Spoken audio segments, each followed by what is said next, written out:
जिंदगी और मौत ऊपर वाले के हाथ है जहां पना, उसे ना तो आप बदल सकते हैं ना मैं। हम सब तो रंगमंच की कठपुतलियां हैं जिनकी डोर ऊपर वाले की उंगलियों में बंधी है। कब कौन कैसे उठेगा ये कोई नहीं बता सकता है।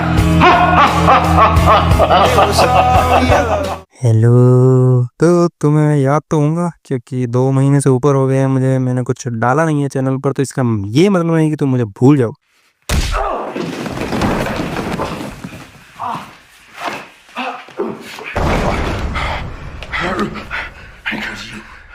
क्या तुम्हें याद है कि लास्ट टाइम तुमने कौन सी इंडियन एनिमेशन मूवी देखी होगी? आई डोंट थिंक सो तुम्हें याद भी होगी। जहां अगर मैं खुद अपनी बात करूं तो मैंने खुद ने I think last Indian animation जो मुझे याद है वो थी दिल्ली सफारी, जो कि 2012 में आई थी। माँ की यार कितने साल हो गए यार। बट ऐसा नहीं है कि उसके बाद कोई एनिमेटेड मूवी नहीं आई होगी, पर आपको जो एफर्ट्स उसमें दिखते हैं और जो नजर आते हैं वो किसी और मूवी देखने को नहीं मिलेंगे। इवन उसमें जो वॉइस एक्टर्स थे, इवन इतने बड़े बड़े कलाकार उन्होंने यूज किए हैं जैसे गोविंदा, उर्मिला मातोंडकर। दिल्ली कैसे जाएंगे?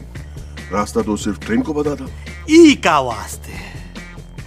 का वास्ते हमार पोजीशन हिया है और तोहरी position. But now after years of silence, Hombale films जिन्होंने केजीएफ जैसी मूवीज प्रोड्यूस की है, उनकी तरफ से एक animated movie Mahavatar Narasimha just release हुई है। और जहाँ इंडिया में मेजॉरिटी ऑफ द पीपल को यही लगता है कि एनिमेशन इज फॉर किड्स, तो वहाँ ये स्टेप लेना बहुत बड़ी बात है। पर इसके बावजूद ये सिर्फ यहाँ नहीं रुकने वाले हैं। इन्होंने मूवी के ट्रेलर के लॉन्च के थोड़े दिन बाद ही अपने सिनेमैटिक यूनिवर्स का पूरा इंट्रो डाल दिया था यूट्यूब पर। तो तुम देख सकते हो कि अब इनको अपने प्रोजेक्ट पर कितना भरोसा है या कितना कॉन्फिडेंस है बोल सकते हो। खैर सिनेमैटिक यूनिवर्स बनाना कोई नई बात नहीं है, इसका अंत क्या होता है तुम मार्वल वालों से जाकर पूछ सकते हो।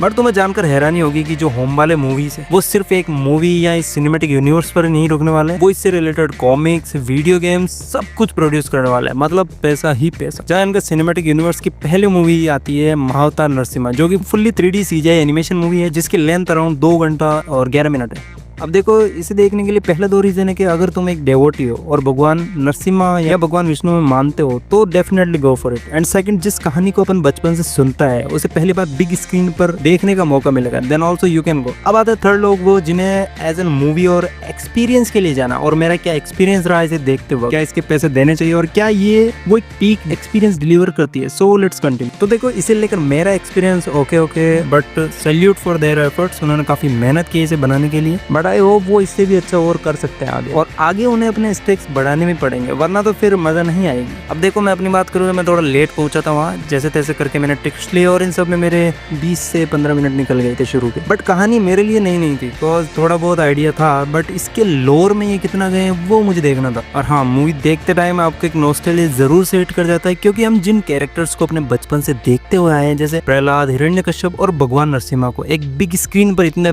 टाइम बाद देखना एक काफी अच्छा एक्सपीरियंस था मेरे लिए। और ये चीजें इस मूवी को मेमोरेबल भी बना देती है कि हाँ कुछ तो देखा है हमने। और भाई साहब जो ब्रूटैलिटी और इंटेंसिटी देखने को मिलती है उसे देखकर सच में अनबिलीवेबल लगती है। ये इतना हार्डकोर गए हैं इसके एक्शन और एनिमेशन को लेकर, जहाँ मूवी अपने शुरुआत के पलों से ही आपको बांध कर रख लेती है, क्योंकि ऐसे ऐसे सीक्वेंस है इसमें जो सिर्फ वीडियो गेम्स में देखने को मिलता है। और एक ये जो अपनी स्टाइल और एस्थेटिक्स से जो कॉस्मिक और डिवाइन एनवायरनमेंट इन्होंने बनाया है और जो फील डाली है मूवी में, भाई साहब सैल्यूट है लिटरली इनके काम को। और अगर तुम मूवी देखने के बाद सोच में पड़ जाओ कि भगवान विष्णु के अवतार प्रभु नरसिम्हा इतने ब्रूटल हो सकते हैं, then literally you are not ready for Mahavatar Parshuram. तुम्हें मैं बता देता हूँ कि तुम भगवान परशुराम के इवन क्लोज भी नहीं सोच सकते कि वो कितने ब्रूटल हो सकते हैं। और मैं भी ये देखना चाहता हूँ कि ये जो प्रोडक्शन हाउस है कितना उस चीज को अचीव कर पाते हैं अपनी नेक्स्ट मूवी में। जहाँ अगर इनके एनिमेशन के बारे में बात करूँ तो काफी अच्छा है, बस कैरेक्टर पर जो काम किया है इन्होंने बस वो थोड़ा और अच्छा कर सकते थे। हालांकि तुम जब भगवान नरसिम्हा के अवतार को देखोगे तब तुम्हें रियलाइज होगा कि इन्होंने अपनी सारी एनर्जी और पोटेंशियल उस कैरेक्टर में खर्च किया है। उसकी डिजाइन और स्ट्रक्चर में तुम्हें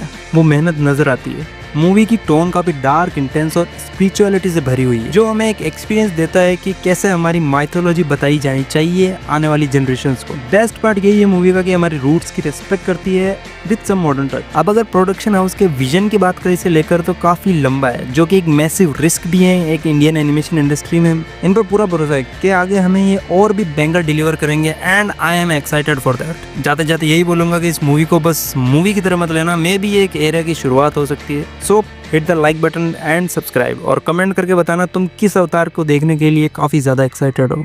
मैं चलता हूँ पबजी खेलने।